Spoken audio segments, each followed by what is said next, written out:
سلام و درود به پایان با کل مخلصان برنامه‌های تلویزیونی ورزش. فردوس خورسند تاپ خبرهای ورزشی را میگوید.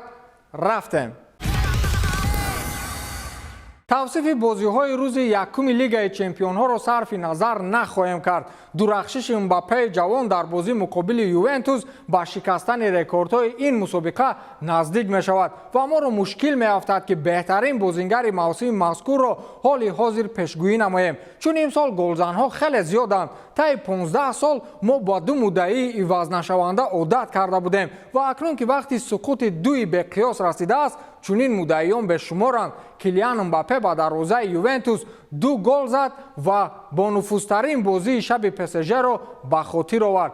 گل اول او در این دیدار خیلی جالب بود و پس انجام داده نیمار را میتوانیم علاهیده تعریف کنیم. باز یک شب درخشان کیلیان، باز یک رکورد. فرانسوی با 35 گل در لیگ چمپیون‌ها در قطار بهترین نشانزن‌های ابدی بالا می‌رود. در این رویخط همکنون تنها 16 نفر موند که از امباپه بیشتر گل زدند. با در نظر داشت آنکه حالا معلوم نیست که او باز چه قدر دیگر بازی میکند، ستاره پاریژ میتواند تاریخ را دوباره نویسد. امباپه 35 گل خود را در لیگ چمپیون‌ها در 23 سالگی و 260مین روز زندگیش زد که حتی لیو مسی بعد از 1.5 ماه سن و سال امباپه به این نشانداد رسیده است. و رکوردسمن و پیشوای مسابقه نشانزن‌های لیگ چمپیون‌ها کریستیانو رونالدو عموما در 27 سالگیش به این آمار رسید. او بعداً گفت که من فکر میکنم که برای گرفتن توپ طلایی قدم به قدم نزدیک میشوم. من همیشه میگفتم که همه چیز را آرزو میکنم، من سرحد ندارم.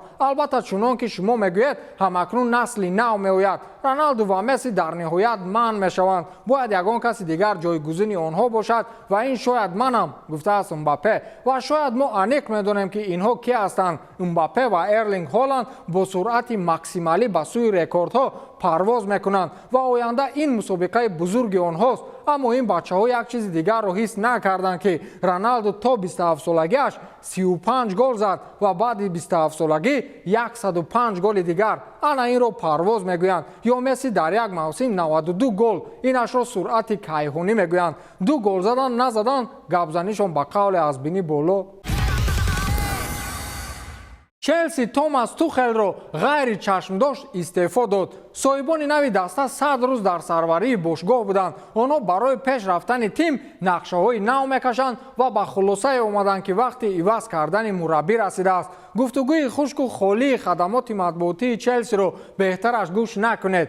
دوره توخل کوتاه ولی خیلی پربار بود. کار او 589 روز دوام کرد که این تنها 18 روز بیشتر از فرانک لمپارد است. اکنون بیاید عمر کوتاه کارنامه او را یک خبر میگیریم که چی کارهایی کرد. در 1.5 سال کاری توماس باز 2 جایزه محلی داخل کرده شد. توخل 2 مرتبه بهترین مربی ماه در پرمیر لیگ انگلیا گردیده است. آخرین روزانه انتقال توخل در چلسی رکوردی 279 میلیون برای خرید و فروش بود و آخری با دینامو زاگرب بازی صدوم توخل در چلسی بود. چنان که معلوم شد این بازی آخرین هم به حساب رفت. غالبیت در لیگ چمپیون‌ها 2 جایزه دیگر و جنجال و کشتالگیری با کنته خزینه زیبای از لحظه‌های برجسته توخل در چلسی. توخل در آخر ماه ینور سال 2021 با وظیفه سرمربی چلسی تعیین شد. آن وقت لندنی‌ها در قطار نهم جدول پرمیر لیگ انگلیا غرق می‌شدند. بار اول چلسی در زیر دست توخل تنها در اول ماه اپریل شکست خورد، اما این شبه یک شپاتی در روی او سخت و غیر چشم‌داشت بود. وست برامویچ در استنفورد بریج بر لندنیان با حساب 5-2 غلبه کرد. در پرمیر لیگ چلسی در جای 4م قرار گرفت، اما دستاورد اساسی این پیروزی در لیگ چمپیون‌ها بود. آنها در فینال لیگ چمپیون‌ها موسم پرر با گل یگانه کای هاورتز غالب لیگ چمپیون‌ها شدند. در ماه آگوست توخل نیز برنده سوپر جام اویفا شد. آنها در ضربه‌های پنالتی ویلاریال را زدند. ماه فوریه سال 2022 لندنی‌ها به جام جهانی باشگاه‌ها رفتند و آنجا نیز غالب شدند. آنها در فینال پالمیراس را با حساب 2-1 مغلوب کردند. آخرین درخش آلمانی در چلسی نزاع با آنتونیو کانته در بازی با تاتنهام بود. متخصصان در دوام تمام بازی به طور لفظی مبارزه بردند و پس از صدای هشتک نهایی قریب به زن و زنی دست زدند. شما کار توخل را چگونه بها میدید؟ ерлинг ҳоланд боз дар лигаи чемпионҳо ояндаи дурахшони худро исбот кард ва ҳамаро дар ҷояш шинонид ки ба интиқодгарон ҳатто як калима гап намонд. ҳоланд дар 20 бозии аввал дар лигаи чемпионҳо 25 гол задааст ки роналду дар 20 бозӣ ягонто ва месси 8 гол зада буд. ҳоланд навакак ба иттиҳод омад, аммо омори аҷиберо ҷамъоварӣ кард. акнун фикр кунед, ерлинг дар 7 бозии расмӣ дар ҳайати сити 12 гол задааст, 10 гол дар премер-лигаи Англия ва 2 гол дар лигаи чемпионҳо. ба ҳисоби миёна норвегӣ дар ҳар 54 дақиқа бо тими сити дар бозиҳо гол мезанад. ҳоланд дар дебюти худ дар лигаи чемпионҳо дар ҳар як бошгоҳе ки бозӣ кардааст ба задани гол даст ёфтааст. пеш аз сити дар Залцбург ва Борусия буд ки дар маҷмӯъ дар лигаи чемпионҳо барои Дортмунд ерлинг дар 13 бозӣ 15 гол, дар Залцбург 8 гол ба самар расонидааст. ҳоланд дар 20 бозии аввали лигаи чемпионҳо 25 гол дорад.